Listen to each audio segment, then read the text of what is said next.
All right, example 73.1. You'll notice this looks very much like what we did back on lesson 70, I think. I think it was 70, where we had a binomial radical in the denominator, right? If you recall back lesson 70 when we had these, there was a single number on top. Now we have more than one number on top. That's how they're different. Okay, the issue is still what it always has been. It says to simplify. The issue is that we're not allowed to have radicals in the denominator. I don't care about the numerator's structure. I don't want the radical to have, or the denominator to have radicals. And as before, the issue is that I do have radicals in the denominator, but it's a binomial radical object. So I'm required to multiply by the conjugate. Same two objects, different middle sign.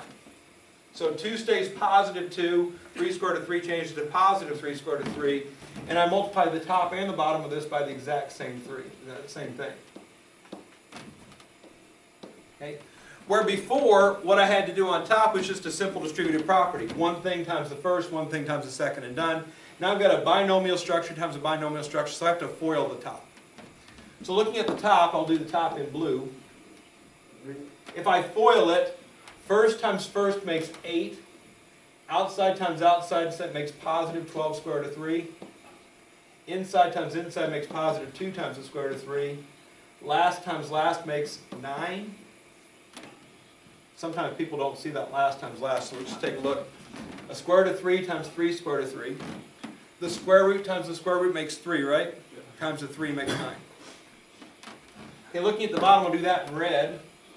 The bottom I got a shortcut for, because by multiplying conjugates, the outside product 6 square root of 3, inside product negative 6 square root of 3 cancel. It always cancels. So when you create this structure that you're multiplying by a conjugate, you don't have to do FOIL. All you have to do on the bottom is just FL.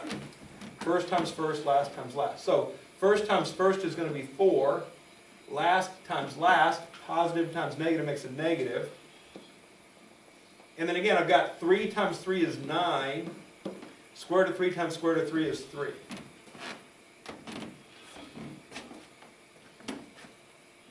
So just like that, I've got the top, what it is. I mean, I haven't fixed it yet. I haven't completely added it together yet, but I've simplified the top by FOIL. On the bottom, I've just done FL, and I've gotten whole number, so no more radicals in the denominator. Last step is simply to simplify the top and bottom completely. Add like terms or like radical expressions. So 8 plus 9 on top is 17. 12 square root of 3 and 2 square root of 3 both have a square root of 3, so I can do plus 14 times the square root of 3. And 4 minus 27 is going to be negative 23. So 17 plus 14 square root of 3 over negative 23. You can always verify these solutions. It's real simple. If you type in your calculator the original expression, be careful with radicals that you evaluate them properly. So parentheses, 4 plus the square root of 3. Now when I hit the square root, it automatically puts that beginning parentheses. 3 end parentheses finishes the square root, a second end parentheses finishes the top. Divided by parentheses 2 minus 3 square root of 3. End parentheses to finish the radical, end parentheses to finish the bottom. Comes out to negative 1.793422231. If I enter that into this calculator, should it be the exact same decimal expression? If it is, that means I'm right. So parentheses, top 17 plus 14 square root of 3.